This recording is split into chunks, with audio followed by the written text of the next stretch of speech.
क्या हो अगर एक माँ अपने दोनों बच्चों से प्यार करती हो, लेकिन उसका प्यार कभी बराबर ना हो। और क्या हो अगर उसकी छोटी सी सोच धीरे धीरे पूरे घर को तोड़ रही हो। ये कहानी है सबरीला जान की, जो कहती थी कि माँ का दिल सबके लिए एक जैसा होता है, लेकिन वक्त ने साबित किया कि हर माँ का प्यार बराबर नहीं होता। सबरीला जान के 3 बच्चे थे, एक बेटा इरफान और 2 बेटियां रुखसाना और सलमा। बचपन में सब ठीक था, छोटा घर था लेकिन खुशी थी। माँ के हाथ का खाना और बच्चों की हंसी घर को रोशन रखती थी। लोग कहते थे बेटियां पराई होती हैं, लेकिन सबरीला जान कहती थी मेरे लिए सब बराबर है। लेकिन असली सच धीरे धीरे सामने आने लगा। जब बेटियां बड़ी हुईं तो उनकी शादी अच्छे और अमीर घरों में हो गई। बड़े घर, इज्जत और सुकून। सबरीला जान को लगा उसने अपना फर्ज पूरा कर दिया। उसके चेहरे पर फख्र था। लेकिन इरफान की जिंदगी उतनी आसान नहीं थी। वो घर का इकलौता बेटा था, जिम्मेदारी उसके कंधों पर थी। उसका काम छोटा था, इनकम लिमिटेड थी और घर के खर्चे कभी रुकते नहीं थे। सबरीला जान अक्सर कहती, बेटा तू ही मेरा सहारा है। लेकिन यहीं से एक अजीब फर्क शुरू हुआ। जब भी बेटियां घर आती तो माँ उनके लिए खास खाना बनाती, उनकी हर बात पे हाँ करती, उनकी गलतियों को भी हंसकर टाल देती। और जब इरफान की बीवी अफसाना कुछ कहती तो माँ तुरंत उसे टोक देती। हर बात में कमी निकालना, हर बात में रोक टोक, जैसे उसका इस घर में कोई हक ही ना हो। इरफान चुप रहता था क्योंकि वो माँ को समझता था। उसे लगता था माँ का दिल साफ है। लेकिन अफसाना के दिल में धीरे धीरे दर्द जमा होने लगा। हर रोज वो खुद को समझाती, हर रोज वो चुप रहने की कोशिश करती, लेकिन हर बार जब उसे रोका जाता उसका सब्र टूटने लगता। एक दिन उसने हिम्मत करके कहा, अम्मी मैं भी तो इस घर का हिस्सा हूँ। लेकिन सबरीला जान ने बस इतना कहा, बेटियां मेहमान होती हैं, उन्हें कुछ नहीं कहते। ये लफ्ज सीधा अफसाना के दिल में उतर गए और इरफान के अंदर भी एक सवाल पैदा हुआ, लेकिन वो चुप रहा। कभी कभी खामोशी सबसे बड़ा बोझ होती है। वक्त गुजरता गया और घर में ये फर्क और गहरा होता गया। जब बेटियां आती तो घर में रोशनी होती, हंसना होता, लेकिन जैसे ही वो जाती घर में सिर्फ तनाव रह जाता। अफसाना धीरे धीरे टूट रही थी, लेकिन कोई उसकी आवाज़ नहीं सुन रहा था। फिर एक दिन जिंदगी ने मोड़ लिया। इरफान ने अपने काम में जान लगा दी, दिन रात मेहनत की और धीरे धीरे उसका काम चल पड़ा। पैसे आने लगे, घर में सुकून आने लगा, नई चीज़ें आईं और एक दिन इरफान ने एक नई गाड़ी खरीद ली। उस दिन घर के बाहर लोगों की नज़र बदल गई। जो रिश्तेदार कभी फ़ोन नहीं करते थे वो भी आने लगे, पुराने दोस्त वापस आ गए, बेटियां भी ज़्यादा आने लगी। सबरीला जान खुश थी, उसे लग रहा था उसका बेटा सफल हो गया। लेकिन एक सवाल हवा में था, क्या ये सब सिर्फ पैसों की वजह से है? इरफान सब देख रहा था लेकिन चुप था, क्योंकि उसे लगता था माँ खुश है तो सब ठीक है। लेकिन जिंदगी कभी एक जैसी नहीं रहती। कुछ साल बाद इरफान का काम धीरे धीरे गिरने लगा, लॉस होने लगा, पैसे कम होने लगे और एक एक करके सब दूर होने लगे। सबसे पहले रिश्तेदार दूर हुए, फिर दोस्त, फिर बेटियां भी कमाने लगी और घर फिर से वही बन गया, छोटा, खामोश और बोझ से भरा हुआ। लेकिन सबसे बड़ी बात ये नहीं थी। सबसे बड़ी बात ये थी कि सबरीला जान अब भी बेटियों की साइड लेती थी, चाहे वो गलत हो, और अफसाना को हर बार गलत ठहराती थी। यहीं से कहानी सच में शुरू होती है, क्योंकि एक दिन अफसाना ने चुप रहना बंद कर दिया और जो उसने कहा उसने पूरे घर की नींव हिला दी। उस दिन घर में हवा अलग थी, चुप सी थी, लेकिन अंदर ही अंदर तूफान उठ रहा था। अफसाना ने पहली बार खुद को रोका नहीं। उसने सीधा सबरीला जान की तरफ देखा और कहा, अम्मी आज मैं चुप नहीं रहूंगी। मैं सालों से चुप हूँ लेकिन आज नहीं। इरफान एक कोने में खड़ा था, उसे डर लग रहा था कि आज कुछ टूट जाएगा। सबरीला जान ने गुस्से में कहा, तुम हद पार कर रही हो। लेकिन अफसाना रुकने वाली नहीं थी। उसने कहा, हद तो तब पार हुई थी जब आपने मुझे इस घर में कभी अपना समझा ही नहीं। जब भी मैं कुछ करती हूँ आपको गलत लगता है और जब बेटियां वही करती हैं तो आपको सब ठीक लगता है। ये कैसा इंसाफ है? घर में एकदम सन्नाटा छा गया। इरफान ने पहली बार अपनी बीवी की आंखों में वो दर्द देखा जो वो सालों से छुपाकर जी रही थी। सबरीला जान को ये बात चुभी, लेकिन उसने अपनी बात नहीं बदली। उसने कहा, बेटियां मेहमान होती हैं, उन्हें कुछ नहीं कहते, तुम्हें समझना होगा। अफसाना की आंखों में आंसू आ गए, लेकिन इस बार वो कमजोरी के नहीं थे। उसने धीरे से कहा, मेहमान सिर्फ कुछ दिन के लिए होते हैं। मैं इस घर में जिंदगी भर रहने आई हूँ, फिर भी मैं मेहमान से भी कम हूँ। इरफान का दिल जोर से धड़कने लगा। उसे लग रहा था जैसे उसकी खामोशी ही सबसे बड़ा जुर्म है। उसने बोलना चाहा, लेकिन अल्फाज उसके गले में अटक गए। सबरीला जान ने अपनी बेटियों का नाम लेकर कहा, उन्होंने कभी मुझे दुख नहीं दिया, वो हमेशा मेरी इज्जत करती हैं। अफसाना ने तुरंत जवाब दिया, इज्जत सिर्फ बोलने से नहीं होती, इंसाफ से होती है। अगर मैं गलत हूँ तो मुझे समझाओ, लेकिन हर बात पे मुझे नीचा दिखाना, क्या ये ठीक है? इरफान ने अपनी माँ की तरफ देखा। उसे उम्मीद थी कि शायद आज वो समझ जाएंगी, लेकिन सबरीला जान ने अपनी नज़र झुका ली और बस इतना कहा, तुम ज्यादा बोलने लगी हो, ये घर का माहौल खराब कर रही हो।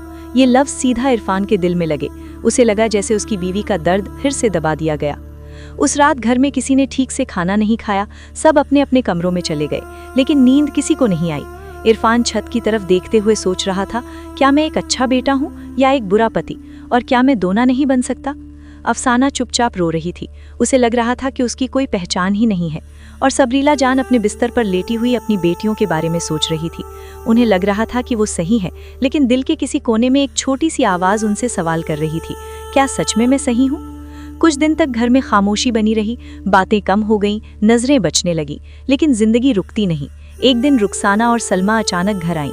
पहले जैसा शोर शराबा नहीं था, लेकिन सबरीला जान ने फिर भी उनके लिए खास खाना बनाया। उन्हें देखकर उनकी आंखों में चमक आ गई। लेकिन अफसाना चुपचाप किचन में अपना काम करती रही। उसने कोई शिकायत नहीं की, लेकिन उसकी खामोशी सब कुछ कह रही थी। बैठक में बैठकर बेटियां अपनी जिंदगी की बातें कर रही थी, लेकिन धीरे धीरे बात पैसों पर आ गई। उन्होंने इरफान से पूछा, अब काम कैसा चल रहा है। इरफान ने हल्का सा मुस्कुराकर कहा, ठीक है, लेकिन वो झूठ बोल रहा था, क्योंकि उसका काम अब उतना नहीं चल रहा था। कुछ ही दिनों में सच सामने आ गया, जब एक पुराना रिश्तेदार पैसा लेने घर आया और सबके सामने इरफान से पैसे मांगने लगा।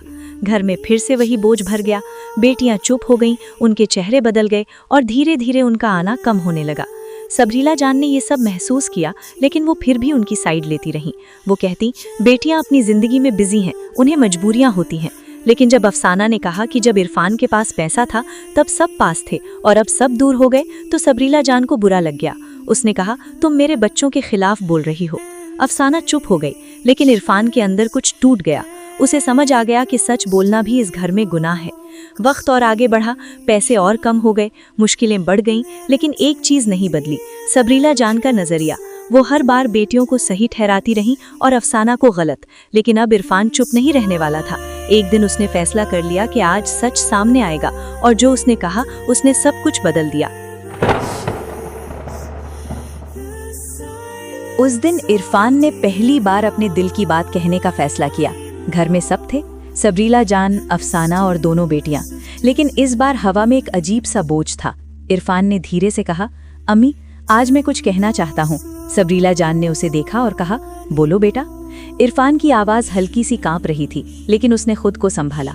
उसने कहा, अम्मी, मैं आपका बेटा हूँ, आपका सहारा हूँ, लेकिन क्या आपने कभी सोचा कि मुझे सहारे की जरूरत कब होती है। घर में सन्नाटा छा गया। बेटियां भी चुप हो गईं। इरफान ने आगे कहा, जब मेरे पास पैसा था तब सब मेरे पास थे, सब मुझे प्यार करते थे, लेकिन जब मेरा काम गिरा तो सब धीरे धीरे दूर हो गए। मैं किसी से शिकायत नहीं करता, लेकिन एक बात मुझे तोड़ देती है। सबरीला जान की आंखों में हल्का सा डर आया। इरफान ने उनकी तरफ देखते हुए कहा, मुझे दुख तब होता है जब आप हर बार मेरी बीवी को गलत ठहराती हैं और बेटियों को सही, चाहे सच कुछ भी हो। अफसाना की आंखों में आंसू आ गए, लेकिन वो चुप रही। इरफान ने कहा, अम्मी, आप कहती हैं बेटियां मेहमान होती हैं, इसलिए उन्हें कुछ नहीं कहते, लेकिन क्या जो इस घर में जिंदगी भर रहने आई है उसे हर बात पे दुख देना ठीक है? क्या उसका कोई हक नहीं? ये लफ्ज सीधा सबरीला जान के दिल में लगे। उन्होंने पहली बार अपने आप को अफसाना की जगह रखकर सोचने की कोशिश की, लेकिन उनकी आदत उन्हें रोक रही थी। उन्होंने धीरे से कहा, मैं तो सबके लिए अच्छा ही सोचती हूँ। इरफान ने तुरंत जवाब दिया, अच्छा सोचना और सही करना अलग होता है अम्मी। घर में फिर से खामोशी छा गई। बेटियां एक दूसरे की तरफ देखने लगी। उन्हें पहली बार महसूस हुआ कि शायद बात उनसे भी जुड़ी है। अफसाना ने धीरे से कहा, मैं सिर्फ इतना चाहती हूँ कि मुझे भी इस घर का हिस्सा समझा जाए, मुझे मेहमान से कम न समझा जाए। सबरीला जान के चेहरे पर पहली बार गिल्ट नजर आया। उन्हें याद आया कि कैसे वो हर बार अफसाना को टोक देती थीं, कैसे हर छोटी बात पे उसे नीचा दिखाती थीं और कैसे बेटियों की हर गलती को नजरअंदाज कर देती थीं। उनकी आंखों में आंसू आ गए, लेकिन इस बार उन्होंने चुप नहीं किया। उन्होंने धीरे से कहा, शायद मुझसे गलती हो गई। ये लफ्ज सुनते ही सब हैरान हो गए, क्योंकि पहली बार सबरीला जान ने अपनी गलती मानी थी। लेकिन कहानी यहीं खत्म नहीं होती, क्योंकि जिंदगी हमेशा एक और इम्तिहान देती है। कुछ ही दिन बाद इरफान की तबीयत अचानक खराब हो गई। हॉस्पिटल ले जाना पड़ा। पैसे कम थे, मुश्किलें ज्यादा थीं। उस वक्त कौन साथ खड़ा होगा, ये सबसे बड़ा सवाल था। सबरीला जान ने तुरंत बेटियों को फोन किया। उन्होंने कहा, हम कोशिश करते हैं, लेकिन वो तुरंत नहीं आई। उन्होंने अपनी मजबूरियां बताईं। सबरीला जान का दिल टूट गया। उन्हें पहली बार महसूस हुआ कि जिनके लिए वो हमेशा झुकती रहीं, वो आज पास नहीं है। उस वक्त अफसाना ही थी जो इरफान के साथ खड़ी थी। दिन रात हॉस्पिटल में उसका ख्याल रखती रही, अपनी जेवर तक बेच दिए, लेकिन शिकायत नहीं की। सबरीला जान ये सब देख रही थी। उनकी आंखों के सामने सच धीरे धीरे साफ हो रहा था। उन्हें समझ आ रहा था कि रिश्तों की असली पहचान मुश्किल वक्त में होती है। कुछ दिन बाद इरफान की तबीयत ठीक हुई। वो घर वापस आया, लेकिन घर का माहौल बदल चुका था। सबरीला जान ने अफसाना के पास जाकर उसका हाथ पकड़ा और कहा, माफ कर दो, मैंने तुम्हें कभी समझा ही नहीं। तुम ही इस घर की असली ताकत हो। अफसाना की आंखों में आंसू आ गए, लेकिन इस बार वो दर्द के नहीं थे, सुकून के थे। बेटियां भी वहां खड़ी थीं, उन्होंने भी सर झुका लिया। उन्हें भी अपनी गलती का एहसास हो रहा था। सबरीला जान ने धीरे से कहा, माँ होना सिर्फ प्यार करना नहीं होता, इंसाफ करना भी होता है, और मैंने इंसाफ नहीं किया। उस दिन घर में पहली बार असली सुकून आया। न पैसा था, न शान, लेकिन रिश्तों में सच्चाई आ गई थी, और शायद वही सबसे बड़ी दौलत होती है। लेकिन एक सवाल अब भी रह गया, क्या हर माँ अपनी गलती समझ पाती है, या कुछ घर ऐसे ही टूट जाते हैं? अगर आपके घर में भी ऐसा कुछ हो रहा है तो आज ही सोचिए और बदलिए। और ऐसे ही कहानियों के लिए लाइक, शेयर और सब्सक्राइब जरूर करें।